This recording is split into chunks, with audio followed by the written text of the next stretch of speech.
what kind of gave you that first real estate bug? What got you into real estate investing? That's a common question because most people were like, wait, you're an eye doctor and you're heavy into real estate investing. And how did that happen?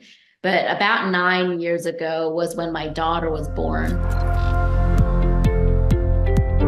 Athena is her name. But as doctors, the pain point is, time freedom and having the flexibility of wanting to be able to spend more time with our daughter. Even though we had two practices working full time, I was still hustling 60 to 80 hours a work week, right? My husband and I are both eye docs, and managing and running two private practices is a like above full-time job. Yeah. And so we wanted to venture, and we heard about real estate investing, but it just never took, the leap. And so after our daughter was born, we heavily immersed into learning more about different asset classes, started investing passively into multifamily, and then really leveraged that income to start hiring associate doctors to help so we could kind of take off some of our time to be more with her. And then that's how we kept growing our real estate portfolio. Yeah, that's what it's all about. That's where I get a lot of my motivation from as well. My son, he's 2.5. His name is Dean.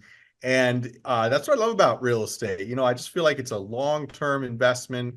It's a brick and mortar asset. There's so many things we own in this world that are not going to be around 100 years from now, and have value as well. Now, even some of the buildings we own, right, might get knocked down or rebuilt, or but the land, the value of real estate tends to really remain intact for a very long period of time. It creates a value in our community, a place for people to live. On top of the returns it creates, of course. But yeah, that's great motivation, to have to want to have that financial freedom, to have a little more time to spend with your children, because you only get so many good years with your kids, and then they're going to be annoying teenagers, and then they're adults, and they're young adults, and they know everything, and then you kind of become friends with them again in their 30s. But but no, the whole process, you want to be a present parent, you want to be there for those amazing years.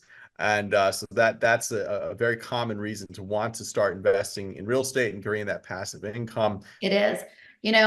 Jaime, who's my husband, I met him in optometry school. So we've been practicing for 18 years now in the Dallas-Fort Worth area. Right. And so we used to work about 6 days a week. Now I work maybe one day out of the week, by choice, right? We have three other associate doctors. My husband also is a doctor. He works 2 to 3 days out of the week. I do one day a week. But, we have full scope optometry. So it's medical and then very unique eyewear, right? But now what's the beauty of real estate is it's allowed us to have more flexibility of time. So we're working on our businesses instead of so immersed in our businesses. And real estate being an additional vehicle, in addition to multiple other businesses that we run and, kind of oversee. It's allowed us to travel the world, which is a big passion of us, to do charity work and travel with our daughter to kind of get the full immersion of contrast, which is hard for her to get living here in the States and not seeing contrast like how we grew up. So we did it the hard way. This was in 2015. The first property we bought was in overseas in Belize, one of the smaller island called Ambergris Key. The town there is called San Pedro.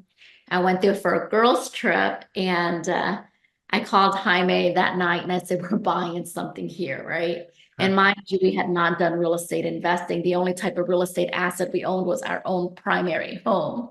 Right. And so he was like, wait a minute, you don't even know anything about investing much less overseas. I saw a lot of opportunity when I first went over there. And I said, give this place 10 or 15 years. I think it's going to really flourish, and it has great potential. It has everything that I really would love to see. And sure enough, we went back and forth. We did a few real estate field trips, got to know the brokers, spoke to a lot of the locals, kind of see what the market was doing as far as rents and what kind of hotels and kind of what the growth was. And so that we took the deep dive. We bought our first lot of parcel of land. hired an architect and built a home there. We figured it could be a vacation home. And then when we were not using it as a vacation home, we would rent it out and hire a management company there locally on the island.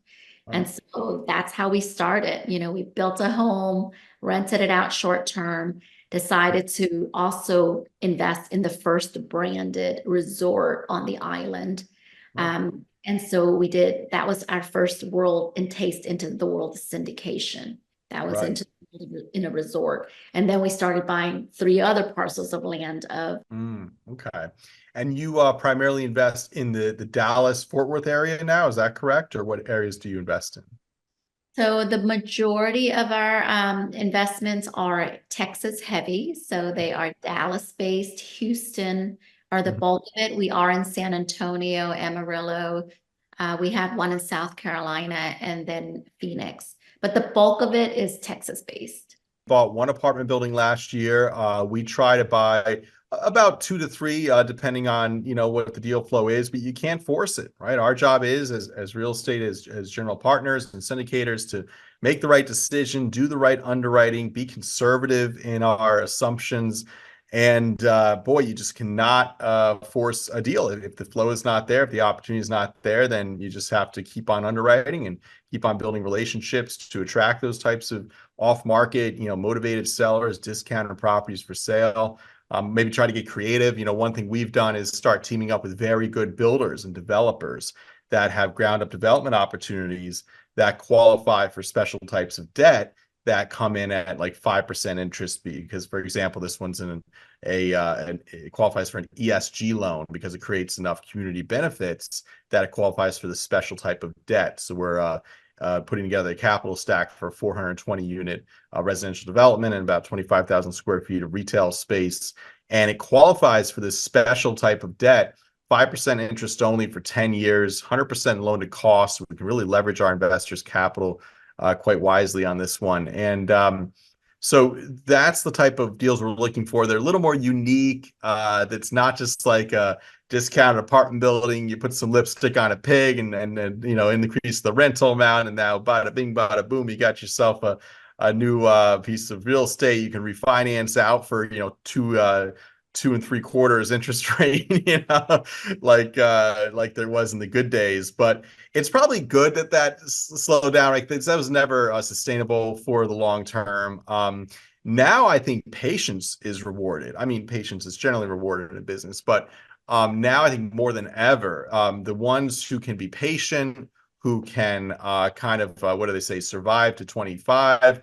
We're trying to thrive to 25, but we are just like this week. I got about two or three interesting deals I need to find the time to underwrite now, and probably toss it up to my team to start digging in more depth. It's like everybody's putting deals together where some people, and it's such a people business, the level of experience and the ethical value is so core. It's like you bet on the jockey, right? And so I think getting to understand people who are actually in the business, who have expertise in operations is so important, not just the operation aspect, but who understand debt structure, who understand contracts, who have good teams in place, who have local boots on the ground. Like, I think to me, investing in so many different assets myself and partnering with so many different people as well, it's really critical as an investor, especially if you're going in as a passive investor and there's so much advertisements and things that are being bombarded out there, to be able to get educated, to understand, at least on a high level, what the assumptions are in underwriting. And when people send you a pitch deck, or performa's always going to look good, right? No one's going to send you a pitch deck that looks bad, right? Yeah. And, pictures too. It's like, unless you understand the submarket and you drive by the property, everyone's going to give you pretty pictures. Everyone's going to give you a fancy resume of who they are and what they've accomplished. So I think as an investor, you do have to have a level of sophistication of education to understand, at least on a high level, what debt is it a high risk situation? What type of sub-market? Is it high crime, or is it, what's the business plan, and what's the expertise? Like, who really is going to be doing the execution of the operations day to day after this?